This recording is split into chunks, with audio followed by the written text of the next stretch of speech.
Jésus manifeste une grande liberté d'esprit face à ceux qui détiennent le pouvoir, se le gardent au mépris d'une religion tournée vers des relations profondes, mais toutes simples avec Dieu. Aussi pose-t-il une colle aux scribes et aux pharisiens qui abandonnent. Il domine à ce point ses ennemis qu'après avoir subi leurs multiples attaques, venues des pharisiens, des scribes, des hérodiens, des grands prêtres, c'est lui qui prend l'initiative et pose à son tour une question prise dans les livres saints. Il s'aventure sur leur propre terrain. Or, il dit devant eux: comment dit-on que le Christ est le fils de David?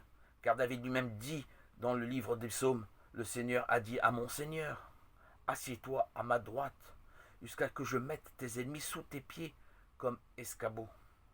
David donc l'appelle Seigneur. Et comment est-il son fils? Luc 20, versets 41-44. Et personne ne pouvait lui donner une réponse. Et de ce jour, personne n'osa plus l'interroger. Matthieu 22, verset 46.